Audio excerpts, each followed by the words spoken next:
Merci de m'accueillir à Troyes. Lorsque Françoise m'a contactée, j'ai immédiatement accepté. L'idée de vous faire travailler, vous, les femmes, sur l'argent, ça m'a immédiatement réjouie. J'aurais pu venir dès le lendemain. Vraiment. Il a fallu que j'attende un petit peu pour qu'on organise, qu'on collecte des fonds, etc., pour que ça se fasse. Mais franchement, le sujet me réjouit. Et en le retravaillant encore pour vraiment le cibler sur les populations, la population des entrepreneuses, je regardais les chiffres, je vais partager tout ça avec vous. Ça a été un moment d'enthousiasme et de joie. Et en effet, on peut râler en disant que le patriarcat nous embête joyeusement. Vous allez voir d'où on vient. Mais aussi, on peut décider d'avancer très vite. Et j'ai la chance d'avoir des clients dans plus de 40 pays, dont de nombreuses femmes. J'ai la chance d'avoir en session des sportifs de haut niveau que je vais préparer aux Jeux Olympiques.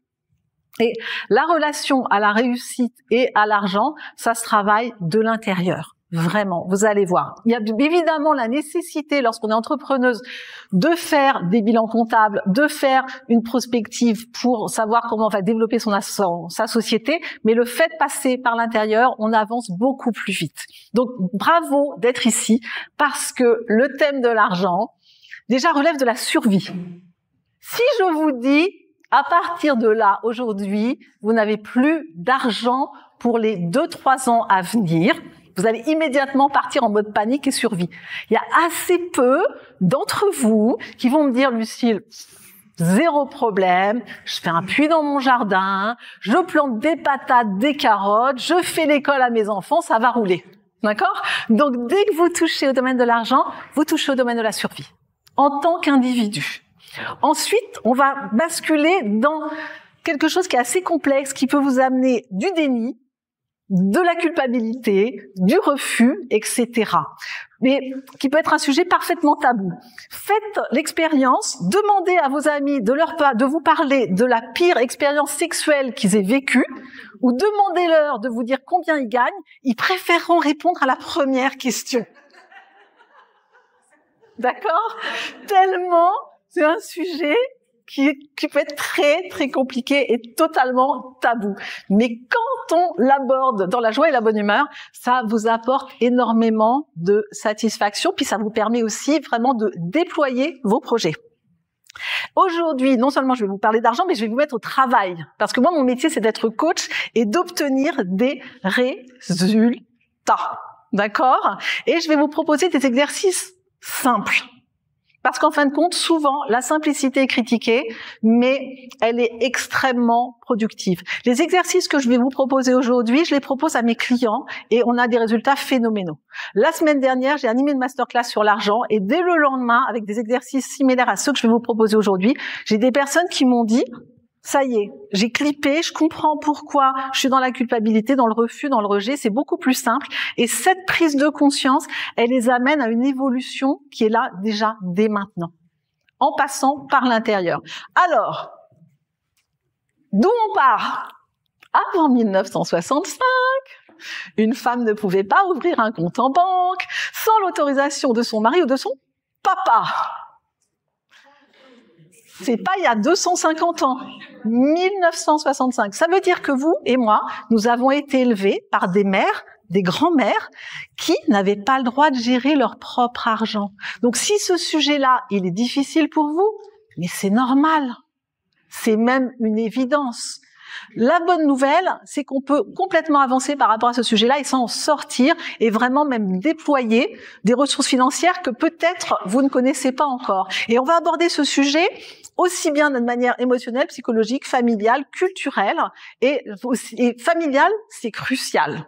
D'accord? Ce que vous avez appris dans votre enfance, je vais vous faire un petit exercice par la suite pour travailler là-dessus et que ça remonte à de votre inconscient à votre conscient. Vous allez voir, je vais vous guider ça. Vous allez vous rendre compte qu'en fin de compte, il y avait certainement beaucoup de restrictions et beaucoup de tabous. Alors moi, j'ai eu une chance folle, c'est que j'ai été élevée par un papa qui était pilote de chasse. Donc, un pilote de chasse, c'est l'armée, c'est militaire. Donc, ça veut dire, on donne des ordres, on en reçoit, on imagine quelqu'un d'assez fermé et assez contrôlant. Ça a été pas du tout le cas. Mon père m'a traité, mon frère et moi, nous a traités tous les deux de la même manière. C'est-à-dire que mon frère et moi, nous avons appris à repasser nos vêtements, à cuisiner, à nous servir d'une ponceuse ou d'une perceuse, du matériel, à passer le permis de conduire en un temps record, parce que mon père nous a appris tous les deux à conduire à l'âge de 10 ans, à peu près. Donc je peux vous dire que prendre des cours de conduite avec un papa qui est pilote de chasse, c'est un petit peu intense, mais c'est ultra efficace. Voilà. Et je vais vous raconter une anecdote assez révélatrice, c'est que mon père, dans ses loisirs, il travaillait le bois. Donc il avait des machines à bois qui sont des machines qui sont dangereuses. Et un jour, un ami de mon père arrive à la maison, il entend dans l'atelier de mon papa le bruit d'une machine, il arrive et il me voit en train d'utiliser une raboteuse. C'est une machine, si on se loupe, on met la main dedans, c'est terminé. D'autant plus qu'à l'époque, il n'y avait pas tous les systèmes de sécurité. Et là, il fonce voir mon père en lui disant « Est-ce que tu sais que ta fille elle est en train d'utiliser tes machines ?» Et la réponse de mon papa, ça a été d'abord, je ne suis pas sourd, ça s'entend, pour commencer. Et ensuite, est-ce que tu me poserais la même question si c'était mon fils qui était en train de le faire? Donc moi, j'ai eu la chance d'être élevée par un papa comme ça. Par la suite, ma maman a fait une carrière, quand elle était au top de sa carrière, elle gagnait plus d'argent que mon père. Et mon père, ça l'indifférait au plus haut point. Tant qu'elle s'amusait, qu'elle était autonome, qu'elle se faisait plaisir et qu'elle était libre de faire ce qu'elle voulait, tout était OK.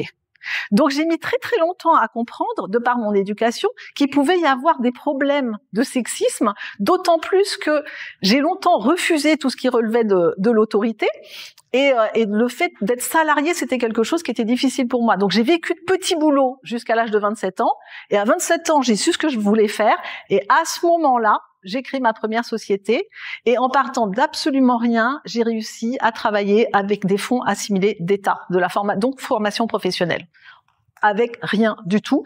Et pour clôturer le sujet, en plus, pour vraiment, je vais vous faire travailler aussi sur le syndrome d'imposteur, en plus, l'année de mon bac, je me suis dit que j'allais pas le passer. Voilà. 6 mois avant mon bac, j'ai décidé que j'allais pas le passer. Et il y a quelques jours, il y a 15 jours, je discutais avec mon papa du fait qu'il m'avait jamais jugé. Et il m'avait jamais empêché de faire ce que je voulais. Et il m'a dit quelque chose de très beau. Il m'a dit tout simplement, j'avais confiance en toi. Et ça, si malgré des inquiétudes, on peut dire à nos enfants, je te fais confiance pour réussir là où tu as envie d'aller, ça donne des personnes qui peuvent entreprendre beaucoup plus facilement. Quand ça n'a pas été le cas, c'est pas grave, on va le construire à l'intérieur. Donc, ce qui fait que cette relation au sexisme, aux différences entre les hommes et les femmes, je l'ai longtemps pas comprise. Et l'avantage, c'est qu'aujourd'hui, je peux traiter ce sujet-là sans être polarisée. J'ai pas de compte à rendre à des hommes, et je n'ai pas de compte à régler avec les hommes. Et c'est vraiment ce que je vous recommande. On va pouvoir faire tout ça, tous ensemble. Souvent, c'est une question de communication, c'est une question de positionnement intérieur avant toute chose. Et là, mon objectif, c'est vous amener aujourd'hui à le trouver, ce positionnement intérieur. Parce que c'est de vous que les choses vont partir. Alors aujourd'hui, dans le petit programme du jour, comprendre les mécanismes qui influencent votre relation à l'argent, aller identifier tout ce qui relève des points de blocage, des limitations, et repartir à fond les ballons, remonter à bloc avec des outils, des prises de conscience et un plan d'action qui va être vraiment un plan d'action intérieur. Pourquoi de l'intérieur? Tout simplement parce que ça fait 25 ans que je travaille dans le domaine de la formation professionnelle et que j'ai pu constater que de plaquer des informations techniques sur des personnes qui ne sont pas en capacité de les recevoir, les résultats sont absolument médiocres très souvent. Exemple concret, j'ai vraiment compris ça il y a quelques années. J'ai un client qui débarque en session et qui me dit « J'ai besoin de cours de communication et de management ». Donc je lui demande pourquoi. Et il me dit parce que quand j'ai à gérer des équipes de plus en plus importantes et quand j'arrive dans une salle de réunion où il y a plus de 10 personnes, je deviens agressif, désagréable, donc j'ai un management qui est contre-productif et j'ai une communication ultra agressive. Le premier qui me pose une question, je lui rentre dedans. Il avait pris déjà des cours avec 2 coachs et comme ça n'avait pas marché, il en avait déduit que les coachs n'étaient pas bons. Ce qui est possible. Je ne sais pas, je n'étais pas là. Mais j'ai tout de suite identifié qu'en fin de compte, quand je discutais avec cette personne, il n'y avait pas de problème de communication entre nous. Donc je me suis dit peut-être que le problème est ailleurs. Et là, je commence à creuser un petit peu, puis comme je suis quelqu'un d'assez intuitif, je lui dis mais les premiers exposés de classe, ça s'est passé comment? Et là, il blêmit. littéralement. Il se referme immédiatement et il me dit « Je suis pas du tout venu travailler ça ». J'en ai déduit que j'étais au bon endroit. Évidemment. Et je lui ai dit, on peut plaquer des techniques de communication et de management, mais peut-être que le problème n'est pas là. Parce que si vous avez une difficulté intérieure, vous n'arriverez pas à les appliquer. Pour faire un parallèle avec votre activité, vous pouvez très bien prendre des cours de financier, de comptabilité, de déploiement de votre activité. Si vous êtes illégitime ou blessé à l'intérieur de vous-même, ça va être très difficile d'oser l'appliquer. Vraiment. Donc, je finis par lui faire lâcher l'affaire et il me raconte que son premier exposé de classe, il n'avait pas travaillé du tout, que la maîtresse lui a mis un bonnet d'âne sur la tête et a fait lever la classe entière pour le huer. Technique pédagogique de l'époque. Autant vous dire, je vais expliquer, c'est super simple. Quand vous rentrez dans une salle de réunion, vous attendez à ce que tout le monde se lève et fasse voilà. On a travaillé sur ce problème-là, et c'est un monsieur qui n'a jamais eu besoin ni de cours de management, ni de communication. S'il avait eu à vraiment enseigner le management ou faire une présentation comme un TED en conférence, il aurait eu besoin de cours de management et de cours de communication. Mais là, il s'est trouvé que c'était pas le cas. D'accord? Donc ça, c'est la première idée de vous dire pourquoi je vous fais travailler de l'intérieur et pourquoi je vous incite vraiment à aller chercher ce qui coince en vous et faites-vous aider. Aujourd'hui, il y a plein de thérapeutes, plein de personnes qui veulent vous accompagner, il y a plein de cours en ligne, etc. pour vraiment faire bouger les lignes. Deuxième raison, deuxième exemple qui explique pourquoi je vous propose de travailler de l'intérieur. Vous allez voir les résultats que ça permet d'obtenir ou l'opposé. Il y a 15 jours, j'ai un de mes clients que j'aide à faire une levée de fonds de 4,5 millions d'euros pour un projet en Indonésie. Et ça fait des mois que ça rame, que c'est difficile et que son business plan fonctionne pas vraiment bien, c'est brillantissime. Et en fin de compte, il y avait plein ça coinçait dehors. D'accord? Et puis là, il arrive il y a 15 jours en me disant, écoute, on a quelqu'un dans les Émirats qui devrait pouvoir financer, avec un peu de vol, on croise les doigts et ça devrait marcher. Et moi, je lui donne deux informations, une qui est très intuitive et une autre qui est très, très pragmatique. Et j'adore que les deux mondes se rencontrent d'ailleurs. Et je lui dis, écoute, intuitivement, moi, j'ai vraiment l'impression qu'il y a la possibilité qu'il y ait d'autres financements qui puissent venir à toi.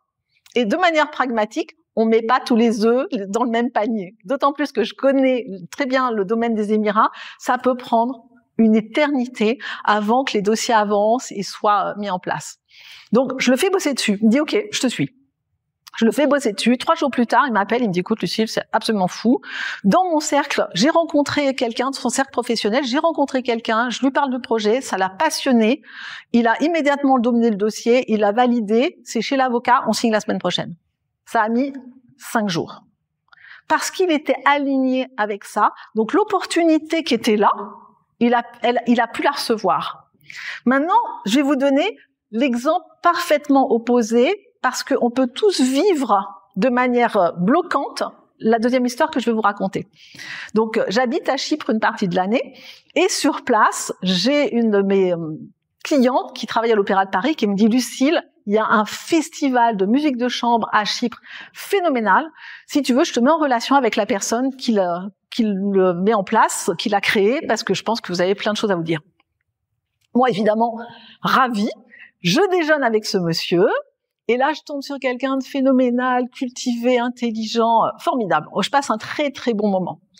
Et puis, je lui demande comment il fait venir à Chypre des musiciens de l'Opéra de Paris, du Philharmonique de Berlin, enfin, etc. Il me dit, écoute, je pense que j'aime la musique, je pense que l'ambiance qu'il y a est très joyeuse pour tout le monde, donc on passe un très, très bon moment et les gens ont envie de venir à ce festival. Qu'est-ce que ça veut dire? Ça veut dire que du point de vue artistique et relations interpersonnelles avec des artistes, zéro problème. Rien à travailler de mon côté. Et puis là, je lui dis comment ça se passe les financements et là, on a ouvert la boîte de Pandore et le bureau des réclamations et il commence à me dire, bah écoute, le gouvernement chypriote de toute façon, c'est tous des voleurs, ils s'en foutent, ça les intéresse pas. Les entreprises, elles sont trop basiques pour financer des événements comme celui-là et puis le niveau intellectuel de Chypre, c'est quand même pas dingue. Moi, j'étais pas complètement d'accord. Et là, je lui dis, écoute, tu sais, moi c'est mon métier, ce dont tu es en train de me parler, de permettre à des chefs d'entreprise de déployer, de faire venir, de voir leurs angles morts. Est-ce que tu veux que je t'en parle? Et là, il me fait une réponse que les 3/4 des gens font, c'est-à-dire disent, je sais ce que je vis, c'est mon territoire, je suis née ici, même si j'ai vécu une grande partie de ma vie en Angleterre, donc je sais bien ce qui se passe. D'accord? Et, ok, on continue à discuter, et puis 5 minutes plus tard, ça m'ennuyait qu'ils soient en difficulté pour financer un festival de musique aussi phénoménal. Donc je lui dis, tu sais quand même, le fait de changer d'angle, je t'assure que ça change la donne. Et là, il referme la porte. Donc déjà, il refuse de l'aide d'une ressource qui était en face de lui, sans s'en rendre compte, évidemment. Et puis 15 jours plus tard, je vais dîner chez ma voisine. Je rencontre en face de moi un monsieur qui a des moyens très importants, qui est passionné de musique, qui avait fait venir à Chypre un groupe de musiciens. Donc, il finançait déjà des activités musicales. Et je lui dis, mais t'as entendu parler du festival de musique de chambre et tout? Il me dit oui, phénoménal. Et je lui dis, mais t'aurais pas envie de financer? Il me dit, mais pas du tout. La personne qui l'organise est complètement fermée, super négative, c'est hors de question. Voilà. Ben ça, potentiellement, quand il y a quelque chose qui est bloqué dans notre vie, c'est qu'on fait la même chose sans le savoir beaucoup plus que mon ami. D'accord? Et c'est vraiment important que vous intégriez, sans culpabilité, on est bien d'accord, hein, de dire, si ça coince, peut-être qu'il y a quelque chose à l'intérieur de moi qui coince. Et moi, mon métier, c'est de trouver ces points de blocage et de dire, ça coince à cet endroit-là pour telle raison, et parce que il y a des croyances familiales, sociales, limitatives, en tout cas, des choses qui te bloquent, que tu as besoin de faire avancer. D'accord? Donc, ce changement intérieur va vous amener à un changement extérieur, c'est-à-dire que vous allez changer la perception de votre propre valeur, vous allez changer vos croyances sur l'argent et la réussite, donc changer la relation à la prospérité et surtout changer la vision de ce qui est possible pour vous. Si vous pouvez le concevoir, c'est beaucoup plus facile. Quand je prépare un sportif de haut niveau aux Jeux Olympiques, si la personne n'y est jamais allée, ça demande vraiment de le concevoir, mais de dedans et de dehors. Et petit exemple concret. Donc moi, quand j'ai des sportifs de haut niveau, je les accompagne pas sur le terrain. Je suis pas coach sportif physique. Mais par contre, je vois ce qui se passe dans leur tête, dans leurs émotions. Et je vous donne un exemple concret que j'aime beaucoup. Je préparais une sportive qui s'appelle Maria et qui a fait des jolis témoignages sur mon site d'ailleurs, aux Jeux Olympiques. Son coach sportif lui dit, t'iras pas. Elle avait déjà 30 ans, ce qui est âgé pour un sportif de haut niveau. Son club lui dit, tu n'iras pas. Et je lui dis, sur une échelle de 1 à 10, t'es motivé à combien pour y aller? Elle me dit 12. J'ai dit, allez, viens, on enclenche.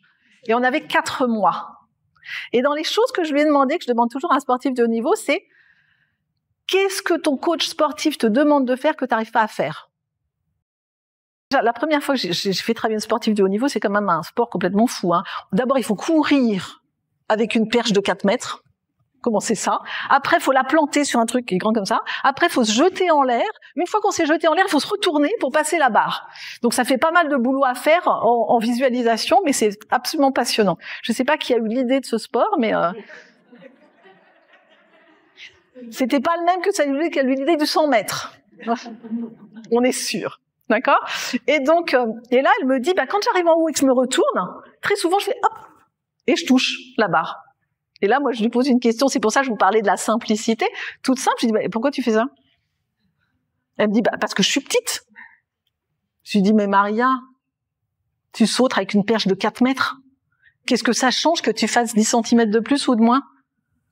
Elle me dit, oui, t'as raison. Pas penser à ça. Et là, je la mets en relaxation très profonde et je lui fais croire qu'elle mesure 10 cm de plus. Elle l'intègre. Et le soir même, hop, pouf. Donc elle m'appelle surexcitée en me disant j'ai corrigé, ça s'est fait tout seul, c'est dingue. C'est le côté fait tout seul, moi, qui m'intéresse. Et donc, elle me dit, ça va tenir? Et je lui dis, tant que tu penses que tu fais 10 cm de plus, Oui. Donc, continue ta méditation. Et donc, je l'ai préparé aux Jeux Olympiques. Et un beau jour, on était à 4 mois, c'était très court. Et un beau jour, j'ai reçu un coup de téléphone de Maria, en larmes de joie, qui a dit « J'ai été qualifiée, je pars au JO, c'est parti ». Donc, le but, c'est que vous partiez dans vos JO à vous et que vous trouviez qu'est-ce qui se passe. Et là, on va commencer par un petit exercice absolument tout simple. C'est pour ça que vous a donné papier-crayon. Vous allez noter sur la droite, totalement à l'aise avec l'argent, sur la gauche, très inconfortable, et vous allez mettre une petite croix à l'endroit où vous vous situez. Et n'oubliez pas que si vous êtes très, très, très à gauche, gardez en tête 1965. Ça va vous apaiser tout de suite.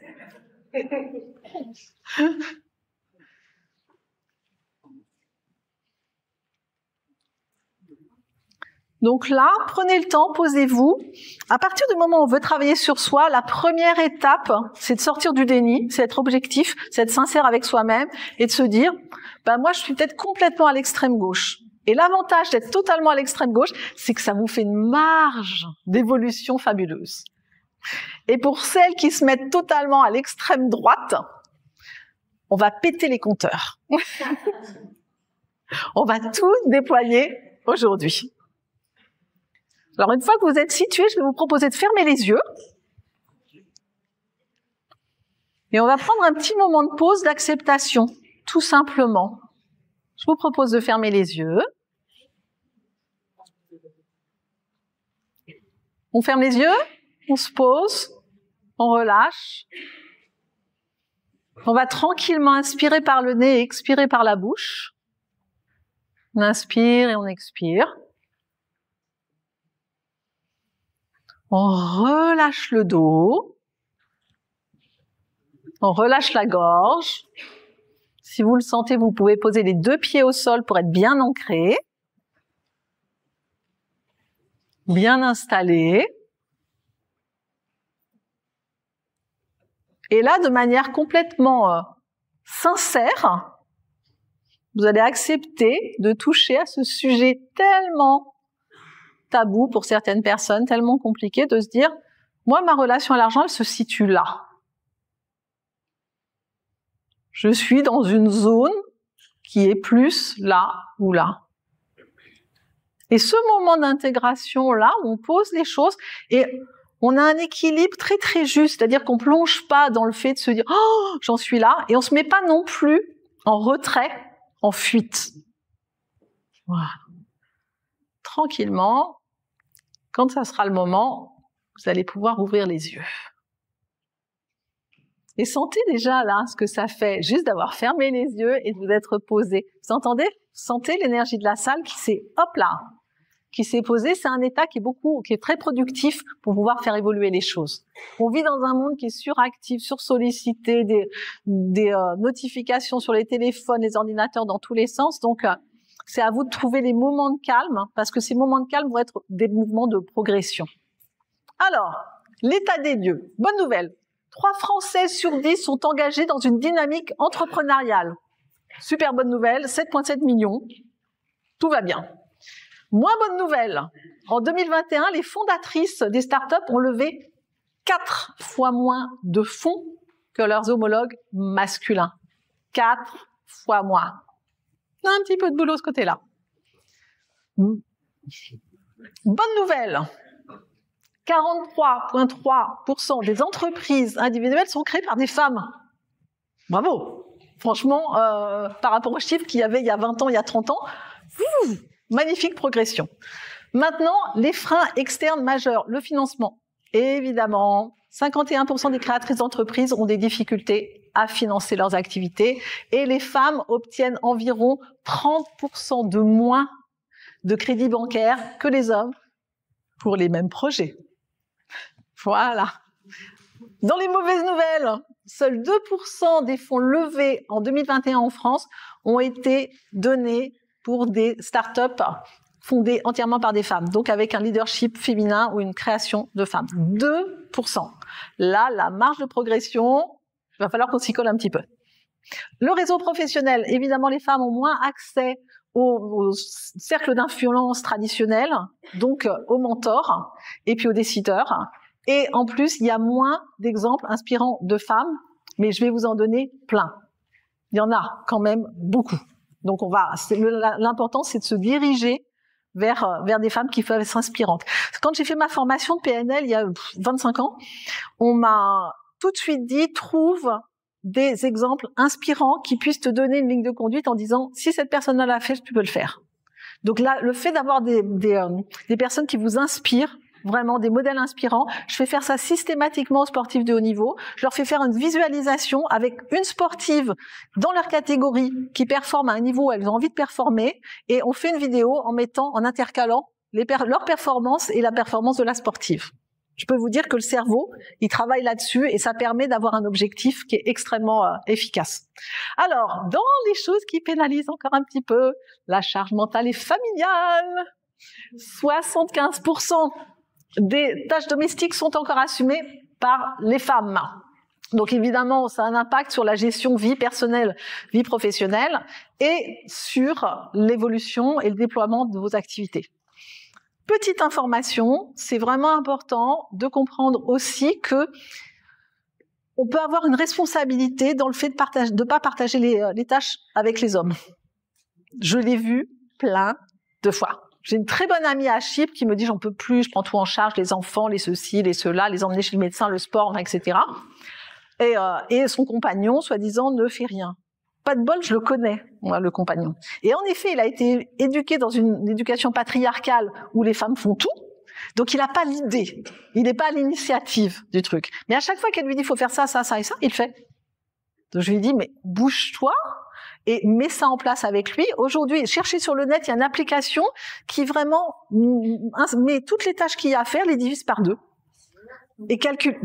Voilà, cherchez-le, j'essaierai. Ouais. Comme ça, il n'y a pas de bataille. Factuellement, un homme et une femme travaillent, on divise les charges par 2. Je sais qu'il y a encore pour la génération de ma maman, c'est assez compliqué, même si moi ma maman a jamais repassé les chemises de mon papa. Donc elle devait être la seule femme pilote de chasse qui faisait pas ça, hein. Mais donc c'était hors de question, mais ça n'empêche que il y avait des programmes à l'intérieur qui étaient encore très ancrés là-dessus. Donc trouvez l'application, cherchez-la, il y en a. Ensuite, les biais de genre persistants. Alors ça, c'est intéressant quand on vit seul avec des enfants. Dans la salle, il y a beaucoup de mamans qui vivent seules. Alors ça peut être très intéressant parce qu'à partir du moment, ça m'est arrivé, j'ai un chef d'entreprise qui me fait intervenir à l'île Maurice et en me disant, j'ai quelqu'un dans mes employés avec qui je travaille depuis longtemps et je sens que ça va pas du tout et je vois bien qu'elle me parle de rien et que c'est compliqué et je vois bien que son travail, ça commence à être de plus en plus compliqué. Donc prends-la en session s'il te plaît. Donc je la prends en session et je découvre qu'en effet, c'est une femme qui vit seule avec ses enfants et puis qu'il y a plein de choses qui bloquent dans sa vie. Et je me suis rendu compte que le premier point de blocage, c'était je refuse de demander de l'aide. Elle avait une belle famille qui était absolument prête à l'aider. Elle ne faisait pas appel à elle. C'est comme la personne qui a le festival de musique de chambre, qui a des opportunités qui se mettent pas en place. Donc à partir du moment où on commence à travailler de l'intérieur, et au début ça peut être frustrant hein, quand je dis ça, mais parce que les gens vont me dire factuellement, Lucille, il faut bien que j'emmène mes enfants, que ceci, que cela. Il se trouve que je connais suffisamment ces problématiques-là, quelles qu'elles soient. Moi, ma spécialité c'est l'humain, pour dire à partir du moment où on commence à créer l'espace à l'intérieur de soi d'être aidé, je l'ai fait faire à une maman qui du coup s'associe avec une autre maman pour aller une semaine sur 2 chercher les enfants à l'école. Le gain de temps est gagné une semaine, toutes les 2. Donc, elles ont pu s'organiser comme ça. Donc, à partir du moment où on conçoit qu'il y a une solution possible, la solution peut venir. Tant qu'on est, et la difficulté, toujours l'exemple du festival de musique de chambre, lui, il était bloqué dans sa réalité où il me disait, ça ne marche pas. Donc, ça demande de faire un effort vraiment important à l'intérieur de soi pour dire, ok, il y a une solution, je l'ai pas, je vois bien que factuellement c'est difficile, maintenant comment je fais? D'accord? Et autre chose, et ça, j'ai eu la chance que ma maman m'enseigne ça très tôt, dès que j'ai commencé à créer ma propre entreprise, elle m'a dit, combien tu factures de l'heure, combien ton heure de travail vaut, combien une heure de ménage vaut. Donc, très rapidement, même quand j'avais peu de moyens, j'ai payé une femme de ménage pour faire tout ce qui était ménage et consacrer mon énergie à des tâches plus productives et rémunératrices. Et je connais pas mal de gens qui veulent pas faire ça parce que soit ils veulent que le ménage soit fait comme elles le veulent, soit c'est pas dans leur culture familiale. Donc, il y a une honte de se faire aider ou d'avoir quelqu'un qui rentre à la maison, enfin, etc. Mais une fois qu'on fait ça, en fin de compte, on gagne du temps sur plein de choses. Et ça permet d'être productif. Quand j'avais arrêté il y a 8 ans, pendant 1 an et demi pour juste écrire, quand j'ai repris mon activité, j'ai payé tout de suite les services de quelqu'un qui est venu travailler avec moi. Financièrement, ça impactait moi mon salaire de manière assez importante, mais elle m'a aidé à développer toute l'activité par la suite parce qu'elle prenait tout l'admin. Et ça fait 7 ans qu'on travaille ensemble et elle est absolument merveilleuse et on a beaucoup de plaisir à travailler toutes les deux. Donc et au fur et à mesure, après j'ai augmenté ses rémunérations, j'ai augmenté le temps de travail qu'elle faisait pour moi et on travaille ensemble merveilleusement bien. Maintenant, elle est à plein temps dans l'activité avec moi et elle me permet d'être productive dans toutes les autres activités. Mais parce que je l'ai conçue. Une fois qu'on conçoit quelque chose, on va pouvoir y accéder beaucoup plus facilement. Et le but, pour concevoir quelque chose, c'est d'abord d'aller travailler son point de restriction intérieure. D'accord ? Je retombe sur « on bosse dedans d'abord ». Ensuite, quand on est dans un métier qui est identifié comme étant masculin, donc vous avez certainement des amis qui ne confieraient pas leur voiture à une femme garagiste, voilà, ou qui ne supporterait pas d'être sauvé d'un incendie par une femme pompier, non plus. Là, c'est pareil. Ça va demander, je vais vous donner un outil pour ça, ça va vous demander d'aller travailler là-dessus. Est-ce qu'il y a certaines d'entre vous qui ont une activité qui est identifiée masculine ici?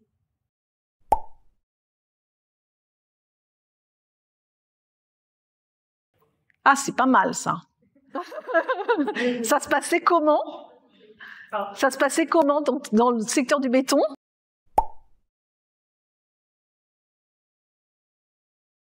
Ouais, faut savoir jouer avec ça, je vais vous en parler par la suite.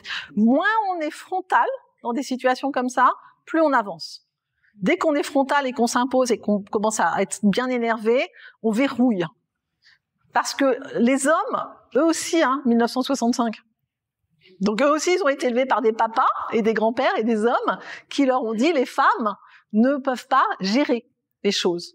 D'accord ? Et en ce qui concerne tout ce qui est multitâche à propos du ménage, je vais vous raconter une petite anecdote toujours avec mon papa. Quand c'est sorti les études qui disaient que les femmes étaient multitâches et que les hommes ne l'étaient pas, et que donc c'était normal que les hommes ne sachent pas faire plusieurs choses en même temps, je raconte ça à mon père, ça le fait hurler de rire. Il me dit va piloter un avion, tu verras si t'es pas multitâche. Donc, c'est pas que les hommes sont pas multitâches, c'est qu'ils n'ont pas l'habitude d'être multitâches au sein d'un foyer. Le cerveau est pas éduqué. Donc on peut laisser tomber cette histoire de multitâche, je vous le dis tout de suite. Donc il y a nécessité dans ces domaines d'activité-là de faire ses preuves 2 fois plus que les hommes. D'accord ? Aujourd'hui, là maintenant, je vais tout de suite vous donner un très bon outil qui s'appelle le point zéro. Et ce point zéro, ça permet de faire bouger les croyances en associant 2 pensées opposées.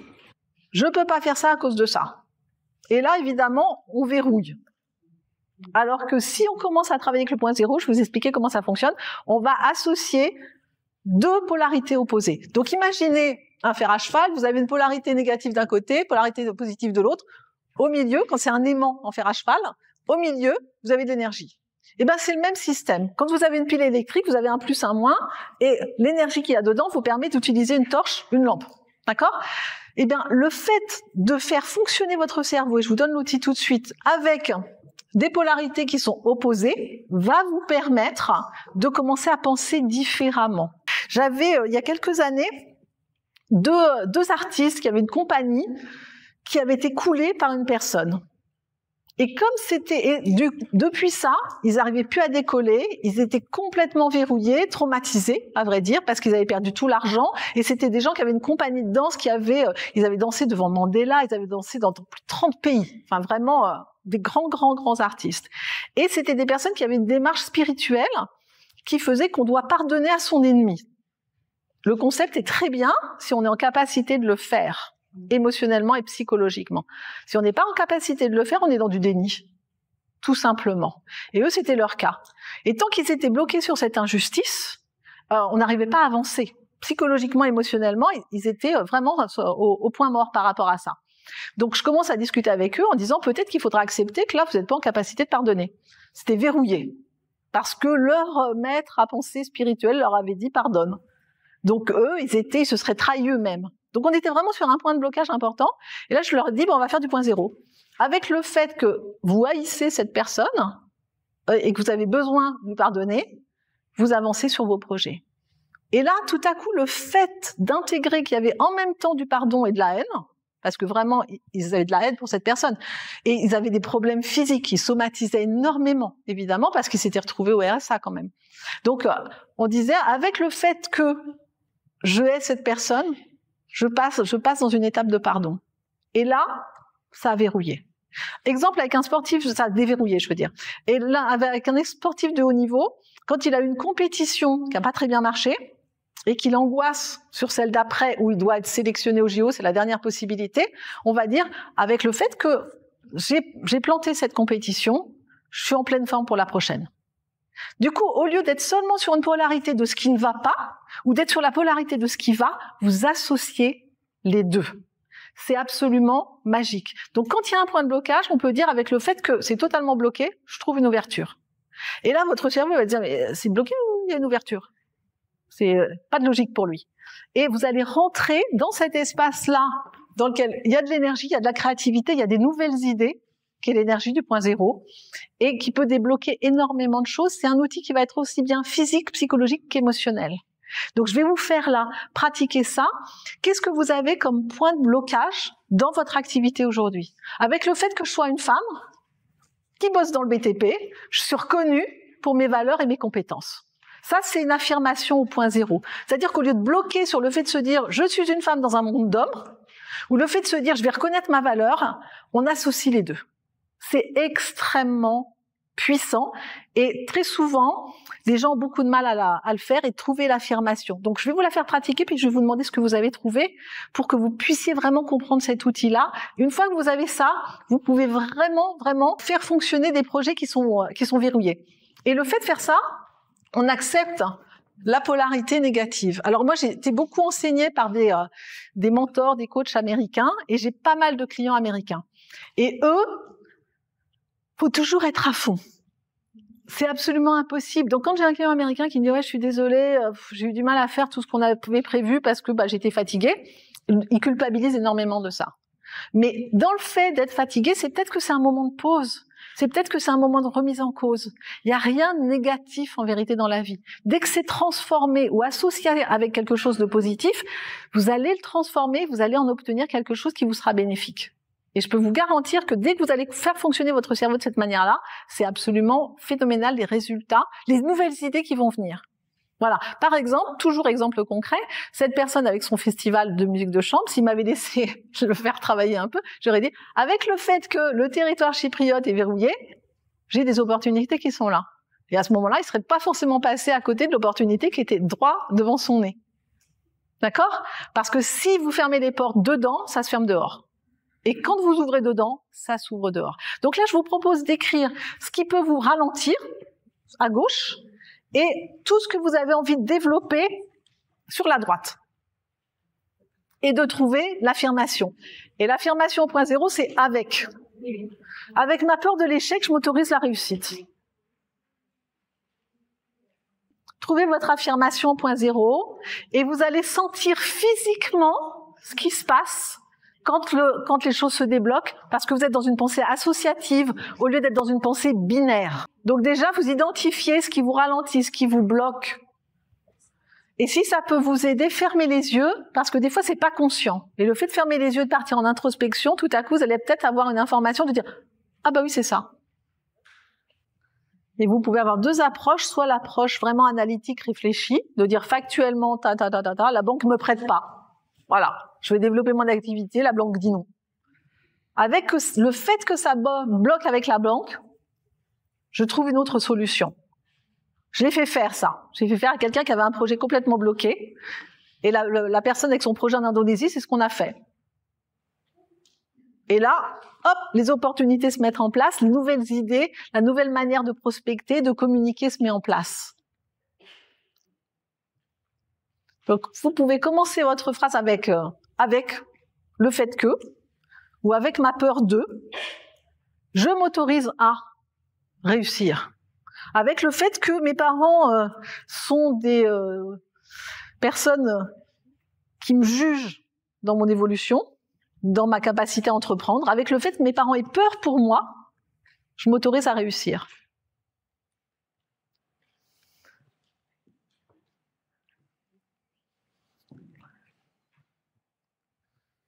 Prenez le temps et ensuite, je vais vous demander à une ou deux d'entre vous de me donner l'affirmation pour que je puisse vraiment travailler de manière pragmatique et que vous compreniez l'outil. Je l'ai donné à des DRH qui m'ont dit c'est phénoménal. Quand j'ai quelqu'un en face de moi qui est bloqué, j'utilise le point zéro, me disent à chaque fois, ça dénoue les choses de manière assez phénoménale. Est-ce qu'il y a quelqu'un qui peut me donner une affirmation au point zéro? Avec le fait que je n'ai plus de trésor, je m'autorise à signer des contrats. Ferme les yeux. Et tu vas laisser, donc ça je vous recommande de le faire tous, tu vas laisser circuler le fait qu'il n'y a plus de trésor. Voilà, donc faites circuler votre polarité négative, votre objection, votre limitation. On la met dans la main gauche. C'est là, factuellement, il n'y a plus de trésorerie. Dans la main droite, on développe des nouveaux projets, on trouve des nouveaux financements. Est-ce que tu vas arriver à sentir physiquement qu'il y a un moment, c'est intellectuel et physique, où le point d'équilibre se met en place? On vit dans un monde binaire, donc devenir associative, c'est extrêmement efficace. Ça a l'air simple comme outil, je vous assure que ça ne l'est pas. Et tu vas sentir qu'il y a un moment, il y a un point d'équilibre et une ouverture qui se met en place parce qu'on n'est pas dans le déni du fait qu'il y a une problématique et on n'est pas non plus à poser toute notre attention que sur le positif. Ça se passe comment là?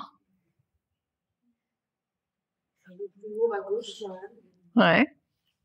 Donc ça, c'est vraiment un exercice à pratiquer. Tu vas voir qu'il y a un moment où tu vas trouver un point d'alignement. Hyper efficace. Ça nous sort des pensées binaires. Vraiment. Alors, on continue dans l'état des lieux. On a tout eu à faire, on va voir ça, hein. C'est-à-dire double standard de la réussite. C'est une femme qui va s'imposer, va être passée pour agressive. Un homme va passer pour assertif. Et là, je vais vous raconter une petite anecdote et je vais vous expliquer comment moi je m'en sors dans des situations comme ça. C'est donc ne pas aller en contre. Tout ce contre quoi on lutte se renforce. Donc si vous partez en guerre, potentiellement, vous allez vous retrouver en guerre. C'est beaucoup plus intelligent de contourner, donc de travailler sur son ego quand on est tendu, vexé ou contrarié, et de dire, mon objectif c'est quoi? C'est que les choses soient équilibrées. C'est pas forcément de gagner. Et ça, c'est ce qu'on nous apprend en PNL aussi, c'est de faire la différence entre avoir raison et vouloir faire valoir qu'on a raison et gagner. Parfois, il faut mieux faire croire à l'autre qu'il a eu raison, donc on n'est plus dans une guerre d'ego, mais atteindre son objectif. Gardez ça en tête, il vaut mieux atteindre son objectif que de démontrer à l'autre qu'on a eu raison. Ça demande de sortir des guerres d'ego. Et là, j'ai eu un très joli exemple de ça il y a très peu de temps. Je viens d'acheter une friche industrielle et j'étais en interaction évidemment avec mon vendeur, très grosse société. Et la personne avec laquelle j'interagissais au sein de cette société est quelqu'un d'adorable, pas du tout sexiste, très gentil. Mais il se trouve que on commence à avoir des points de conflit importants. Entre autres, ils ont une notaire qui nous faisait des erreurs, parce que c'était géré par un clerc de notaire, comme ça arrive souvent, par une clerc de notaire, à vrai dire, et qui faisait des erreurs dans les textes qu'elle nous envoyait, qui étaient dramatiques. Tellement, l'erreur allait jusqu'à ce que cette jeune femme écrive le nom de sa notaire, de sa boss, avec des fautes d'orthographe. Donc on partait très loin, et là, je dis à mon vendeur, faut changer de notaire. Enfin, une première fois, je pointe le fait que ça fonctionne pas, une deuxième fois, je le pointe, et la troisième fois, je dis là, faut vraiment changer de notaire parce qu'on perd énormément de temps. Et je le prends un petit peu tendu. Deuxième chose, sur cette friche industrielle, il y avait un système de sécurité totalement inopérant, donc le lieu était cambriolé à n'en plus finir. Donc je leur explique que leur système, la société de sécurité qu'ils ont employée est inopérante, puisqu'il continue à y avoir des cambriolages. Donc factuellement, j'avais raison. D'accord? C'était vraiment, il y avait rien à dire sur le fait que factuellement, ça n'allait pas. Et là, à partir de ce moment-là, ce monsieur qui reste adorable et que j'adore, je continue à adorer, mais il s'en est pas rendu compte, au téléphone me disait « Bonjour boss ». Et je me suis dit, c'est super révélateur, parce qu'à partir du moment où j'affirmais de manière assez carrée que ça ne fonctionnait pas, hop là, il y a eu un... Et il s'en est pas du tout rendu compte. Du tout. Et la manière que j'ai eu de contourner ça et de pas rentrer dans le système, c'est que quand je l'appelais, je lui disais « Bonjour boss, comment ça va ?» Et la première fois, il a bugué un peu, et après, on a pu s'entendre, parce que je nous ai mis tous les deux à pied d'égalité en reprenant sa formulation. D'accord? Donc plutôt que de rentrer dans du conflit, quand vous faites face à du sexisme, lâchez l'affaire. Ils sont aussi programmés que vous, ces deux inconscients qui sont en train de se mettre en lutte. Franchement, contournez et voyez quelle formulation, de quelle manière vous pouvez rétablir l'équilibre. Et parfois, c'est juste en étant positionné et puis en étant droite dans ses bottes par rapport à ce qui est juste. Et donc, j'ai pas bougé ma stratégie, mais j'ai communiqué autrement. Alors, en ce qui concerne la relation dans la valorisation et l'argent, les femmes, lorsqu'elles présentent leur projet d'entreprise, elles ont tendance à sous-évaluer leur potentiel auprès d'investisseurs, de banquiers, même de comptables. Donc ça va impacter sur l'accès au financement ou au partenariat, ça va impacter sur combien on facture, évidemment, et ça va impacter sur la croissance de la société. Ça, c'est factuel, on va continuer à avancer. Dans l'exemple du consulting, est-ce qu'on a que des consultantes ici ? Voilà. Est-ce que vous savez que de manière statistique, vous facturez 30% de moins que vos homologues masculins pour des projets identiques? Est-ce que vous avez fait des études de marché pour savoir combien les autres facturaient? Ouais. Et vous facturez 30% de moins? Bravo. Super. Ok. À vérifier, en tout cas, parce que statistiquement, les chiffres sont là. D'accord? Petit bouquin que je vous recommande. Notez le titre. Les deux autrices commencent le livre en disant que Michelle Obama a parlé de son syndrome d'imposture. Donne une petite idée. Voilà. Et là, de nouveau, on passe à l'intérieur et je vais vous guider pendant quelques minutes, 5-10 minutes, une méditation sur tout ce qui peut vous conditionner, ce que vous avez entendu, perçu, compris dans le domaine de l'argent. Donc, par exemple, j'avais quelqu'un qui montait son entreprise, qui avait été salarié, qui montait son entreprise, et puis ça patinait. Et puis il y a eu un moment où j'ai fini par lui dire, mais familialement, ça se passe comment, le fait que tu sois chef d'entreprise? Et là, elle se pose, elle n'avait pas réfléchi au sujet, elle me dit, presque tous les membres de ma famille sont soit salariés, soit fonctionnaires, donc on n'a pas d'entrepreneur. Et maintenant que tu me le dis, j'ai une cousine qui a entrepris, et tout le monde pense un peu qu'elle est prostituée. Je lui ai dit, tu t'étonnes que tu aies du mal à avancer? C'était dingue. Elle m'a dit, mais maintenant que tu me le dis, c'est ahurissant. Prise de conscience du conditionnement familial. Une fois qu'on a travaillé là-dessus, ça a pu s'enclencher directement. Alors, je vais vous proposer de fermer les yeux.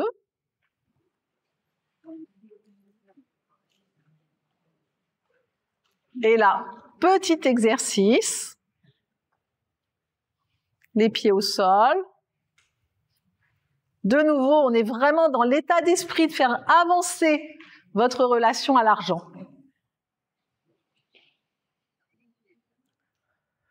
On inspire, on expire, on se pose.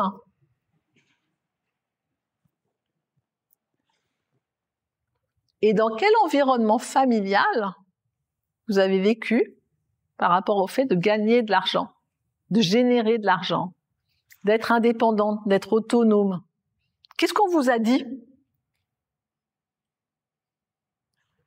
et laisser remonter l'information, parce qu'en ce qui concerne ma cliente, elle ne le savait pas du tout. C'est vraiment dans un petit moment d'introspection, elle m'a dit, mais le problème, il est là. Donc, quels sont les conditionnements familiaux ou externes? Ça peut être dans le domaine scolaire aussi.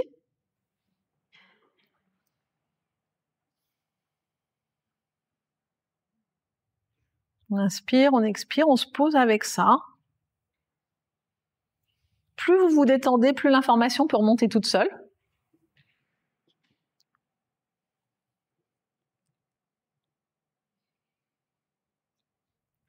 Comment vos parents parlaient de l'argent? Est-ce que vous avez entendu « je suis pas Crésus, ça pousse pas sur les arbres, c'est compliqué, les riches sont tous des voleurs ». Et prenez tranquillement conscience du fait que ça impacte inévitablement votre relation à l'argent. Donc là, vous pouvez vous amuser à faire du point zéro, avec le fait que l'on m'a dit que l'argent était toxique, je m'autorise la prospérité. Posez-vous avec ça.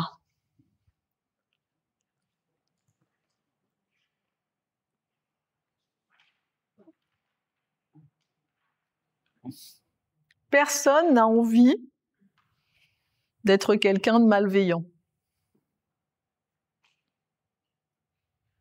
de profiteur.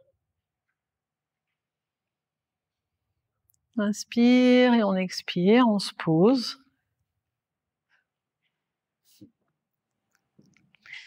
Et une fois que vous aurez ces prises de conscience, vous pouvez tout de suite les écrire pour pouvoir travailler dessus par la suite. Mais laissez remonter l'information, elle est là. Si vous faites un petit peu d'espace dans votre cerveau, il va tout vous dire et votre inconscient va laisser remonter les infos. Des fois, c'est complètement conscient et des fois, ça ne l'est pas. Et donc, du coup, on utilise tout de suite l'outil du point zéro pour dire « je rééquilibre ça ». Et ça demande évidemment de pratiquer par la suite pour changer en profondeur les schémas.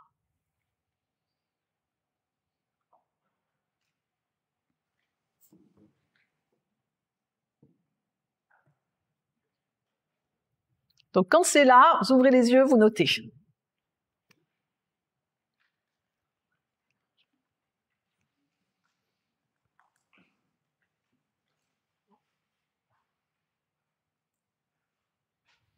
C'est bien sa note, hein. Qu'est-ce qui est remonté? Le fait d'avoir un salaire plus élevé par rapport à ma route de l'époque, je refusais une promotion. Ouais. Donc je le répète, hein, refus d'une promotion parce qu'en fin de compte, ça lui aurait permis d'avoir un salaire plus élevé que son mari.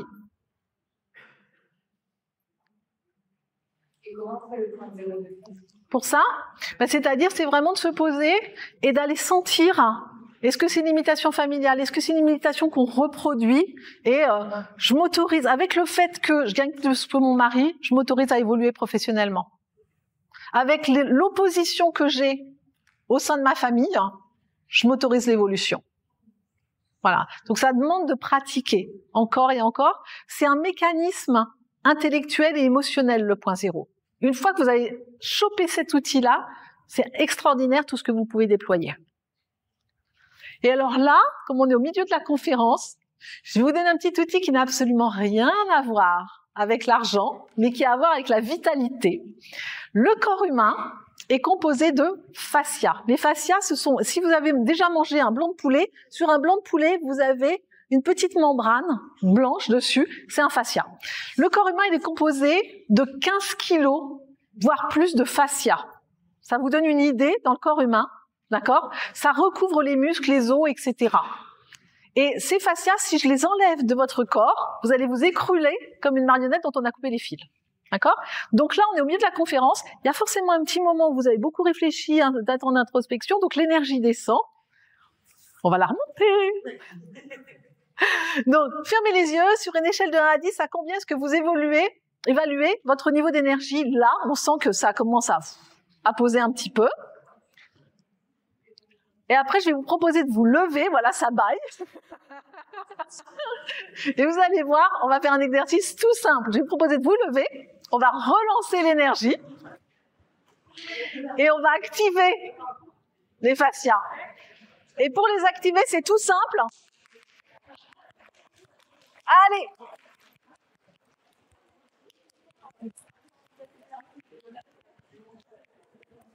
Allez, allez, allez!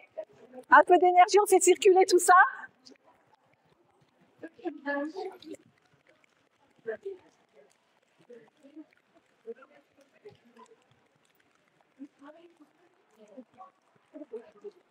Allez, allez, allez! Hop, hop, hop, hop, hop!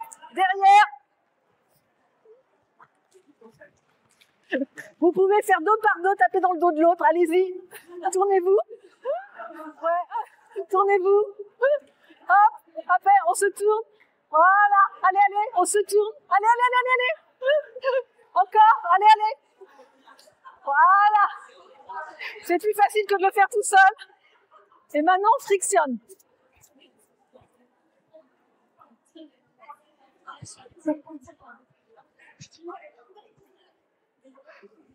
Bon. Fermez les yeux sur une échelle de 1 à 10, votre niveau d'énergie. 10. Hein? Petit exercice. Allez-y, asseyez-vous. Si vous vous levez le matin, que vous êtes fatigué, vous êtes couché tard, vous avez une soirée arrosée avec des copains, vous avez une réunion de travail, activation des chakras. Ça permet des fascias, je veux dire. Ça permet vraiment de récupérer de l'énergie en un temps record. Voilà. Et là, hop, vous êtes déjà toutes revenues là. Maintenant, on continue. Les freins internes dans la relation à l'argent. Donc, les comportements actuels, c'est vos tarifs, votre façon de négocier, votre manière de gérer votre entreprise. Ça, c'est la pointe immergée de l'iceberg. Dedans, les croyances, les peurs, les limitations, les conditionnements familiaux, on vient de le travailler. C'est aussi important de travailler sur la partie émergée qu'immergée de l'iceberg. Vraiment, je vous assure, c'est vraiment, vraiment important. Autre chose, dans les croyances populaires, une femme qui est chef d'entreprise ou qui développe son activité ne peut pas avoir une vie personnelle épanouie. Ce n'est pas vrai. Ce n'est pas vrai. Mais par contre, je vais vous parler de quelque chose que j'ai appris récemment et qui m'a juste sidérée. C'est que les sites de rencontres, les algorithmes des sites de rencontres, donc, vont scanner pour mettre les personnes en relation, vont scanner les profils, les photos, le niveau d'études, la manière de communiquer. Eh ben, je vous le donne en 1000.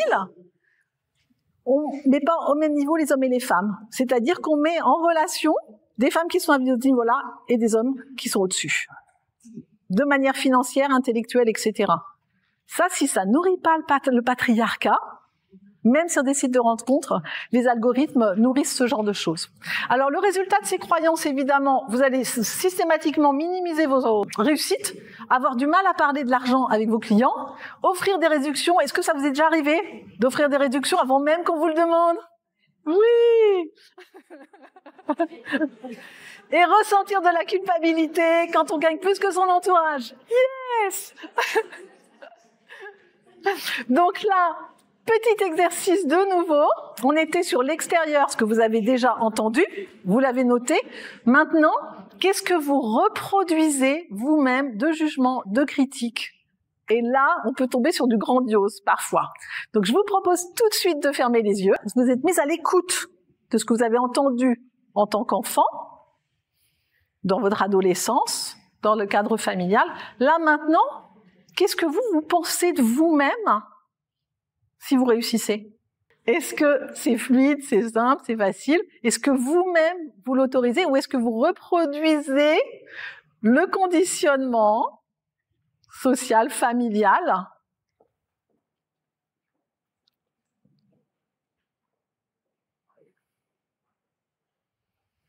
dont vous avez entendu parler et qui vous imprègne encore aujourd'hui.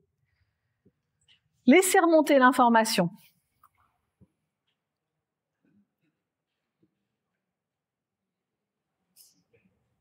Et de nouveau, on se pose avec ça.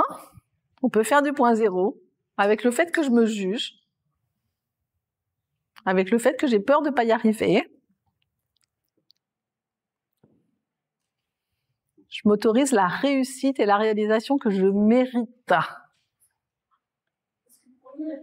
Avec le fait que je me juge ou avec le fait que j'ai peur de ne pas y arriver, je m'autorise la réalisation, la réussite que je mérite.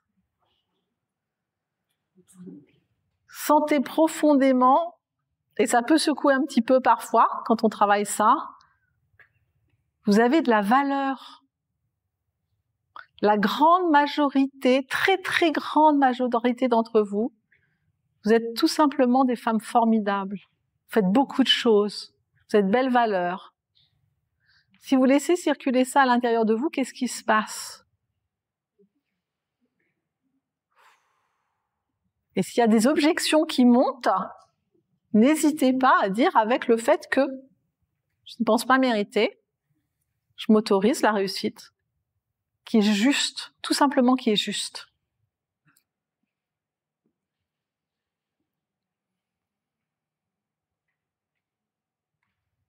Et là, on peut vraiment y passer un petit peu de temps par la suite, passer du temps à travailler sur votre valeur.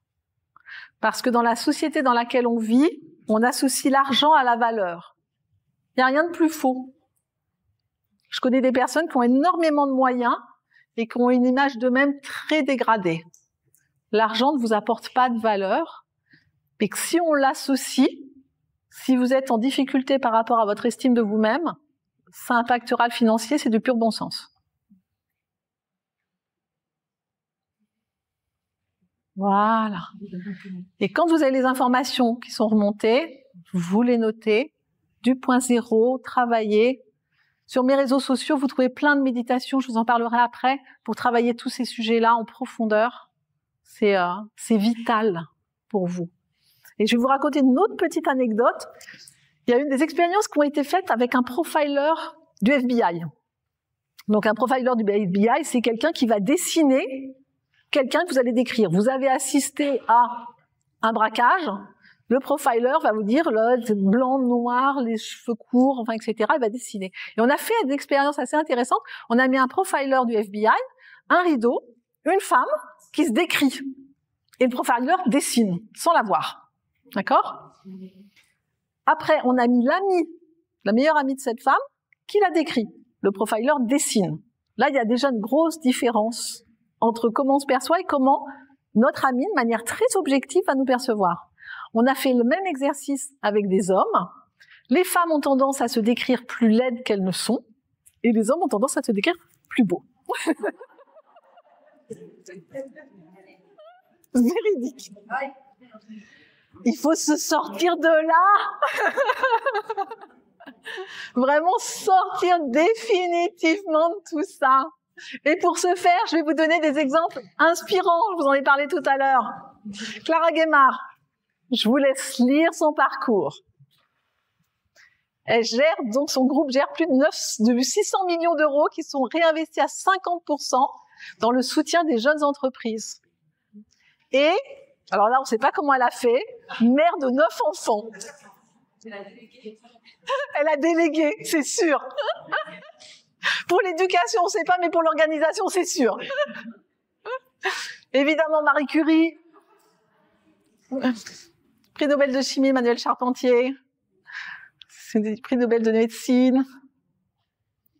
Si vous ne connaissez pas le travail de Jane Goodall, allez voir ses vidéos, c'est extraordinaire. C'est une femme phénoménale. Vraiment, elle a été la pionnière. Et elle comprenait pas, d'ailleurs, elle explique ça en disant, au moment où elle a commencé l'éthologie, on lui a appris que les animaux n'avaient pas d'émotion. Ouais. Ah oui, oui. Puis quand elle a commencé à dire que les animaux avaient des émotions, mais tout le monde s'est moqué d'elle. Donc, vous voyez ces interviews, c'est phénoménal. Voilà. Donc, trouvez vos propres références. Parce qu'il y en a plein, et puis vous tapez sur le net, femmes inspirantes, vous allez en trouver. IBM 2012, Virginia Rometty. Voilà. Voilà. Donc des femmes chefs d'entreprise, il y en a. Donc là encore, un dernier petit exercice pour le plaisir. Comment vous évaluez par rapport à vos réussites? Donc on n'est plus dans le jugement par rapport à l'argent ou les croyances intérieures. Je vous propose de fermer les yeux. Le fait de proposer, par exemple, des réductions alors qu'on ne vous l'a même pas demandé. Un grand classique. Culpabilité quand vous gagnez plus que votre entourage.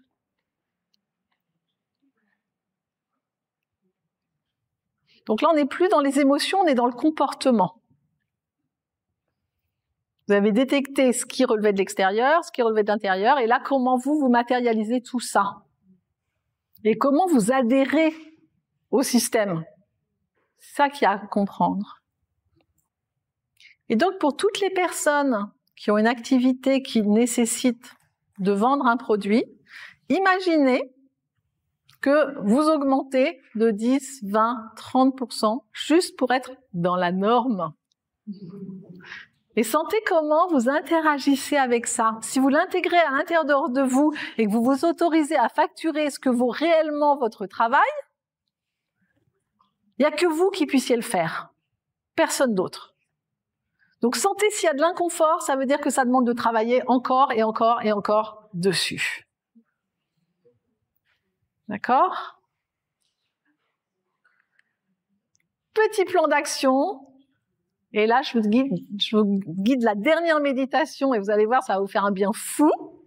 C'est d'intégrer ce dont vous êtes déjà capable. Allez, on se pose, on ferme les yeux. Et tout simplement, vous allez vous souvenir de vos réussites, de vos réalisations. Et vous allez sentir l'énergie qui va circuler en vous à partir du moment où vous mettez en contact avec ce que vous savez faire. Donc souvenez-vous de quelque chose dont vous êtes fier, tout simplement.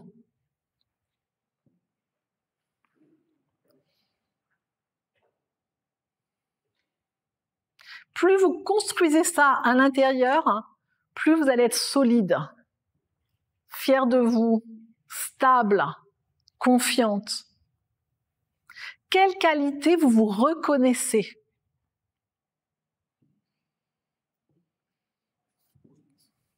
Pour les sportifs de haut niveau, quand je les fais faire cet exercice-là, je leur fais faire cet exercice-là, je prends la meilleure compétition qu'ils ont eue.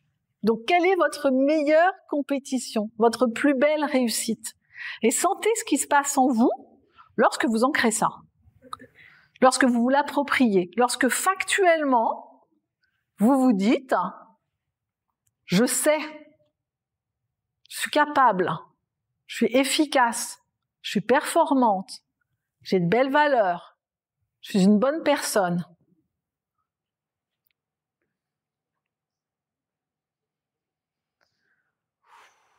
Et on y met du souffle, de la respiration.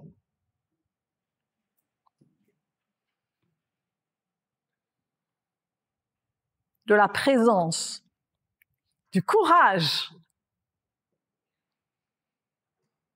Factuellement, il y a plein de choses que vous avez réussies. Est-ce que vous faites le choix de poser votre attention sur tout ce qui a fonctionné pour vous? Tout simplement.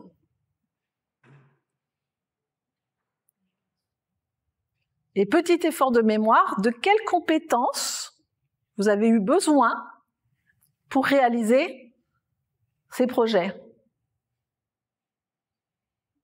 De l'intelligence, du courage, de l'acuité, de la persévérance, de la souplesse, de l'adaptabilité.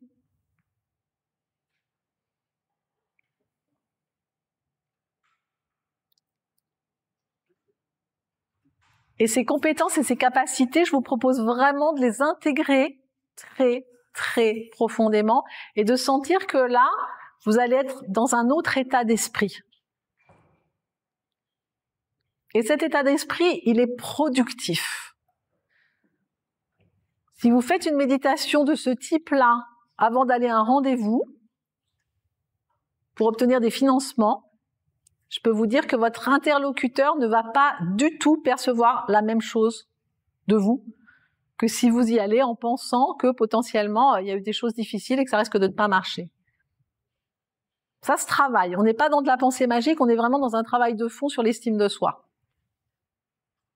Et le fait de prendre en main son potentiel.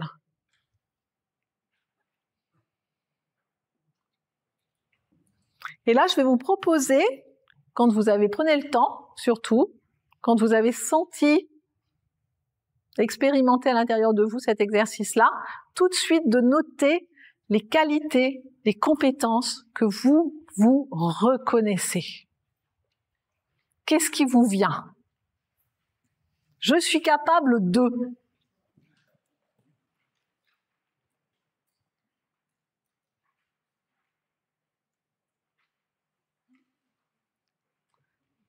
Ça, je sais faire.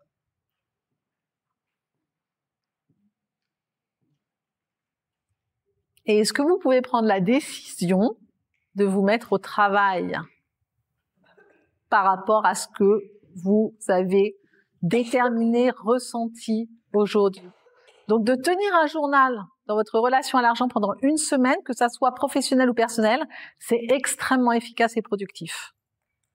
Et avec toutes les émotions, les pensées, les croyances que vous avez repérées et identifiées. Quand c'est pas engrammé trop profondément, on peut le faire circuler tout seul. Quand c'est beaucoup plus profond, ça demande de se faire aider, mais c'est vraiment un investissement en temps, en argent et en énergie qui est hyper rentable. Je vais vous donner un exemple très concret encore une fois. Je m'appuie toujours sur des cas concrets pour qu'on comprenne bien ce qui se passe. Il y a 5 ans, je rencontre quelqu'un qui est devenu une amie très très proche et qui était sur un très beau projet avec un spa, une galerie d'art et une boutique hôtel. Le lieu splendide, plus une activité de cercle de femmes, enfin etc. Et puis je commence à discuter avec elle. Malheureusement à l'époque, on se connaissait assez peu. Et je regarde elle, brillantissime, et je lui dis là, t'es très très mal entourée. Il y a forcément de bonnes raisons pour que tu sois allé chercher des partenaires qui sont pas du tout alignés. Je te recommande de travailler dessus le plus rapidement possible parce que ton projet va devenir difficile autrement. Elle ne m'a pas cru parce qu'elle venait de commencer l'activité 3 mois auparavant. On en a parlé il y a très peu de temps. Elle me dit, je pouvais pas te croire, je venais de commencer. Elle a perdu 200 000 €. Elle s'est retrouvée avec un de ses partenaires qui l'a menacée de mort. Donc ça allait très très loin. Moi j'ai tout de suite senti dès qu'elle m'en a parlé. Je lui ai dit attention, et ça s'est terminé qu'elle avait été logée dans un appartement de fonction dont on l'a virée à 8 mois et demi de grossesse. Donc elle a fini le soir même à l'hôpital. Et là, elle a de nouveau travaillé en indépendante dans des situations conflictuelles, compliquées, et donc elle était sur un autre projet. Et je lui ai dit vraiment, je te donne les coordonnées d'une thérapeute, bosse dessus. Et il se trouve que j'ai quelqu'un qui est thérapeute et coach et qui est très, très performante. Et elle a commencé à bosser. Et là, elle m'a dit, mais je comprends enfin ce que tu m'as dit il y a 5 ans. Avec toutes les croyances, les limitations que j'avais, ça pouvait pas se passer autrement. Et donc là, elle est en train de travailler en profondeur parce que c'est une fille ultra brillante. Et ce qui était intéressant, c'est que tant qu'elle était dans un cadre de salariat, elle bosse dans la finance. Tout allait bien, ultra bien payé, bonnes conditions de travail. Dès qu'elle a basculé en indépendante, là, ça a commencé à partir à volo. Donc, je lui dis, c'est intéressant de comprendre quel est ton processus et pourquoi dans une activité tout fonctionne bien et dans une autre, c'est limité. Donc, elle est en plein travail là-dessus et tout est en train d'évoluer. Elle me dit, mais oui, évidemment, c'est complètement logique. Le travail intérieur va impacter à l'extérieur. Et pour terminer, on reprend la petite ligne de tout à l'heure et vous vous positionnez où maintenant? Avec tout le travail qu'on a fait.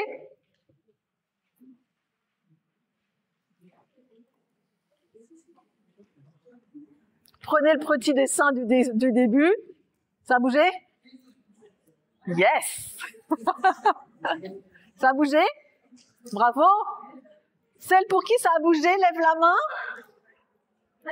Celle pour qui ça a bougé, merci de lever la main.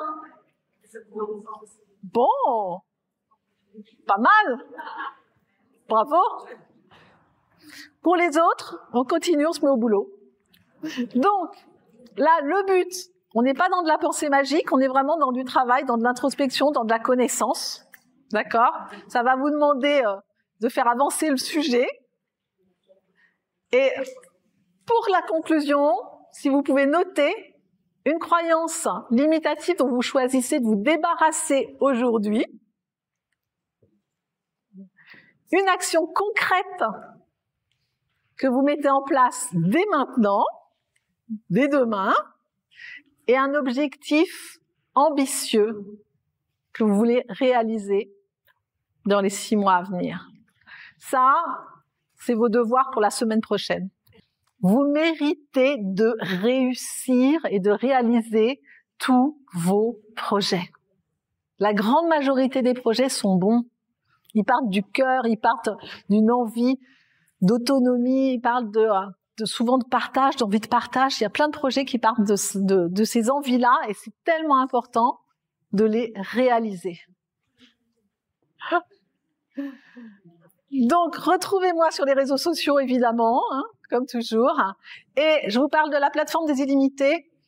On a, avec des amis coachs et thérapeutes, mis en place une plateforme de développement personnel sur laquelle on a tous nos outils. Alors, aussi bien en médecine chinoise pour tout ce qui est l'être équilibré, que des outils de coaching, que de la communication non violente, que la gestion du temps, que la relation à l'argent, etc. Donc, la plateforme des illimités, on a fait un tarif absolument ridicule de 15 € par mois pour que ça soit accessible à tout le monde, n'importe où dans le monde, à tous les budgets. Et on peut se désabonner à n'importe quel moment. Donc, c'est vraiment quelque chose qui, moi, me tenait à cœur d'aller démocratiser le coaching et donner ces outils-là.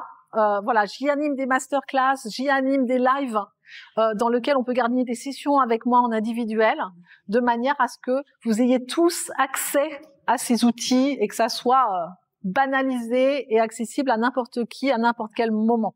Et donc, vous avez des outils que je vais proposer à des sportifs de haut niveau. Et voilà, venez nous y retrouver, on s'y amuse bien en plus. Merci.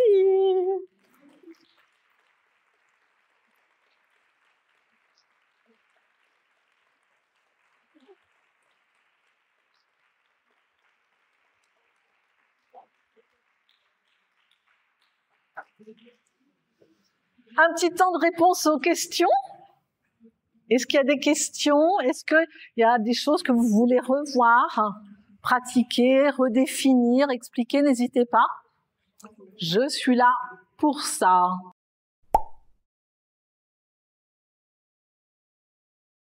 Est-ce que vous pouvez me donner un tout petit peu plus de détails? En fait, c'est 2 familles qui s'opposent.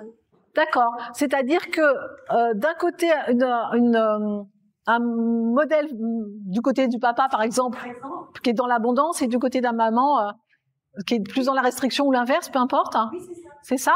Ben, c'est vous déjà trouver votre point d'équilibre, et le point 0, c'est absolument magique.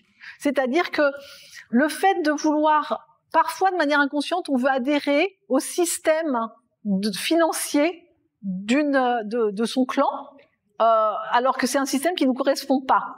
Voilà. Ce qu'il faut savoir, c'est que votre cerveau préhistorique déteste l'idée d'être rejeté, parce que pour lui, c'est sentence de mort. Que ce soit rejeté par son clan ou par sa famille, le bébé humain, quand il naît, il dépend intégralement de ses parents. Un bébé gnou, quand ça naît, quelques heures plus tard, il est sur ses pattes, et dès le lendemain, je crois, il court, et puis il peut se nourrir en une semaine ou un temps record. Nous ne sommes pas des bébés gnous, visiblement, et les enfants dépendent pendant des années et des années de leurs parents, ce qui fait qu'ils ont une dépendance très importante au fait de ne pas être rejetés par leurs parents. Donc on n'est pas dans quelque chose de simple, hein, à vrai dire. Quand on essaie de se dissocier d'une croyance parentale ou d'un jugement parental, j'ai des personnes de 60 ans qui arrivent et qui me disent « je comprends pas pourquoi j'ai peur d'être encore jugée par mon père ». Je dis parce que c'est une question de survie. Du point de vue purement humain et du point de vue du groupe, au temps de la préhistoire, si on était chassé de son groupe, c'était sentence de mort. Un être humain tout seul, il se faisait manger par un tigre à dents de sable au bout d'une semaine. D'accord? Aujourd'hui, paradoxalement, on a encore peur de se faire manger par un tigre à dents de sabre si on est rejeté de son clan. Donc, il faut savoir que dès qu'on touche au fait de changer des croyances que nos parents nous ont enseignées, on prend le risque du rejet. Si on prend le risque du rejet, on est dans la peur de la mort. On a peur de mourir. On n'est pas dans quelque chose qui est anodin du tout. Donc, c'est déjà prendre conscience que la problématique, elle est absolument importante et elle relève de rester en vie. On est vraiment sur quelque chose de très important. Et après, On peut dissocier du coup, parce qu'en fin de compte, c'est la polarité de la restriction qui peut poser problème, et de se dire, avec le fait que je reste fidèle à l'amour que j'ai pour mes parents, j'accepte d'avoir ma propre relation à l'argent. Et cette affirmation-là, elle fait sortir de l'ambivalence, elle fait sortir de l'ambiguïté, elle fait sortir de la confrontation. On n'est pas obligé soit de rejeter, soit d'adhérer à autre chose. On peut faire l'association des deux, et le point zéro, c'est vraiment l'outil idéal pour ça. D'autres questions ?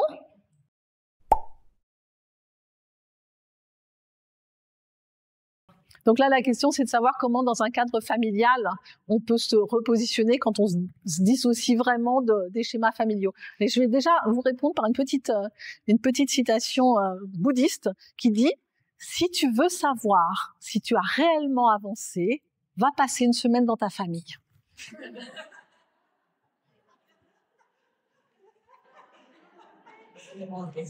C'est le pire challenge. Moi, j'ai des clients qui vont arriver Noël en disant « Noël, il va falloir que j'aille passer du temps dans ma famille. » Donc là, ça peut être un travail de fond et pour aller vraiment creuser en profondeur sur des schémas familiaux pour s'installer dans sa différence. Vraiment. Et là, on est dans un travail de fond. Est-ce qu'il y a quelqu'un qui peut prendre le micro? Tu pourrais prendre le micro et là apporter pour que tout le monde entende les questions? Donc là, on tombe dans une difficulté qui peut être très importante, et ça demande de travailler sur sa valeur et sur le fait. Moi, j'ai eu certaines difficultés dans un cadre familial qui m'ont challengée vraiment de manière très très importante, et c'était fabuleux parce que ça m'obligeait à travailler sur moi encore et encore et encore pour pas bouger et accepter d'être, je dirais pas indifférente au jugement parce qu'on l'est jamais, pour les raisons que je vous ai expliquées, mais pouvoir le négocier avec d'une manière qui ne me pénalise pas, qui ne me ralentisse pas. Moi, j'ai un profil très très atypique, donc c'est le cas de plein de gens quand ils acceptent leur identité profonde. On est tous très différents les uns des autres, on a tous des manières de voir le monde qui peuvent être dérangeantes pour d'autres personnes qui sont plus dans le consensus. Et là, ça demande d'aller travailler en profondeur sur son estime de soi et sur son ancrage. Oui. Oui, tout d'abord, merci pour votre très très belle intervention. Merci. Et je voulais avoir votre avis. Est-ce que vous pensez que chez les jeunes générations de femmes, est-ce que ces croyances militantes, elles s'estompent ou elles perdurent? Non. Alors, tout dépend le milieu familial, mais c'est en train de changer de manière absolument phénoménale. Et là où c'est bien, c'est que ça va très très vite et que je suis en relation avec des hommes de les jeunes générations, soit des ados, soit des jeunes adultes, etc., qui comprennent pas. Quand on leur explique que les hommes et les femmes n'ont pas le même salaire, ils disent mais de quoi on parle? Ils comprennent absolument pas. Donc ça veut dire que c'est déjà en mouvement chez les jeunes générations et que ça progresse de manière très importante. Mais il y a encore des schémas qui sont très très inconscients. Donc, mais je trouve que ça va vite et c'est formidable. Moi, j'ai grandi avec des parents féministes et si on leur dit vous étiez féministe, ils disent non, on vous traitait de la même manière. Ils comprennent pas le concept. C'est la même chose. J'ai grandi avec des parents qui avaient 4 poubelles dans la maison il y a plus de 50 ans. Donc le verre, le papier, enfin etc. Et quand je lui dis mais vous étiez quand même écolo avant l'heure, il dit non, on avait du bon sens. Ça sert à rien de jeter des choses qu'on peut recycler. Donc ça peut être le même état d'esprit. Et en vérité, le féminisme, c'est du bon sens. C'est l'équité entre hommes et femmes. Moi, quand on me dit oui, le terme de féministe, je dis mais le terme de féministe, il a été détourné. Parce que le féminisme, c'est équilibre, c'est équité, c'est justice, c'est avoir le même droit au prêt dans une banque. Les assurances font encore aujourd'hui, je ne sais pas si ça a changé, mais il y a quelques années c'était le cas, les assurances faisaient payer plus cher les femmes. En sachant que pour les assurances voitures, les femmes ont moins d'accidents. Merci pour la conférence. Donc, vous utilisez comme technique la méditation. Est-ce qu'il y a d'autres techniques qui permettent d'arriver au même résultat? Visualisation, PNL, la programmation neurolinguistique, c'est très efficace pour faire bouger les points de blocage. Vraiment. Et après, des outils. Allez sur les illimités, il y en a plein. Il y a de la communication non violente, on en parlait tout à l'heure. ensemble. Allez sur les illimités, vous avez tout ça à n'en plus finir. Et d'ailleurs, j'ai gardé la formule de mon assistante sur le moment quand c'est elle qui m'a fait cette slide. Et quand j'ai vu arriver le buffet libre-service du développement personnel, je me dis, est-ce que je garde ce truc-là? Et en fin de compte, oui. Je fais une comparaison avec les contenus que vous trouvez sur les illimités et les buffets à volonté. C'est-à-dire que vous arrivez, il y a énormément de contenu, et en fonction de l'humeur du jour, vous n'êtes pas obligé de tout manger, hein, on est bien d'accord, sur les buffets à volonté, on vous force pas à tout manger, mais vous pouvez prendre exactement ce qui vous fait plaisir et ce qui vous permet de vous déployer ce jour-là. Et j'ai régulièrement des messages sur les illimités, c'est absolument magnifique pour moi, de personnes qui me disent la méditation du jour qui était sur la douceur, c'était pile, ça faisait une semaine que j'étais pas allée sur les illimités, je me dis tiens, j'ai besoin de ça, j'y vais, et là elle me dit c'était pile ce que j'avais besoin de faire circuler en moi, ou la paix, la tranquillité, la sérénité, la valeur, l'estime de soi, etc. Donc je vous ai enregistré des dizaines et des dizaines d'heures de contenu, et parce que j'aime le partage, tout simplement, et puis que j'ai à cœur que tout le monde puisse se déployer, tout le monde puisse avoir les outils pour accéder à sa réalisation, à son équilibre, à son bien-être. C'est vraiment quelque chose qui m'importe beaucoup. Est-ce qu'il y a d'autres questions? Hop, là-bas. On va vous apporter le micro.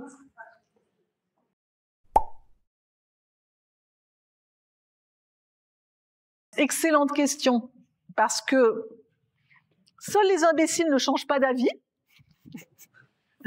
Pour changer d'avis, il faut se questionner, se remettre en cause, donc douter. Donc le syndrome d'imposteur, si c'est une remise en cause, tout va bien. Quand on bascule, quand on est dans la remise en cause, tout va bien. Quand on bascule dans le syndrome d'imposteur, là ça devient toxique, pénalisant et ça vous ralentit. Donc c'est vraiment faire la différence entre je me remets en cause, c'est extrêmement simple, personne n'avance sans se remettre en cause, personne n'avance jamais sans échouer. Ça c'est aussi un de mes chevals de bataille, l'échec n'existe pas. Aux États-Unis, lorsque quelqu'un a coulé sa boîte, il va marquer sur son CV « J'ai coulé ma boîte en telle année ». Parce qu'on part du principe que les gens savent apprendre de leurs échecs. En France, quand on a coulé sa boîte, on dit alors entre 2021 et 2023, j'étais allée m'occuper de ma grand-mère. Voilà, mais bon, d'accord. Donc l'échec, le doute, l'échec, c'est vital d'accueillir ça et d'en faire quelque chose de très positif et bénéfique. Il n'y a aucun artiste qui vous dira qu'il a réussi du premier coup, sans travail, sans se remettre en cause, sans faire des ratés. Et si vous allez d'ailleurs sur le net faire des recherches sur les ratés des artistes, vous allez voir, ils en parlent en disant c'est ce qui a été le plus productif et le plus efficace pour moi. Ed Sheeran dit ça, en disant vraiment, il s'est pris beaucoup de râteaux et beaucoup d'échecs jusqu'à ce qu'il en soit où il en est aujourd'hui. D'autres questions? Bon, et bien encore une fois, merci. J'étais ravie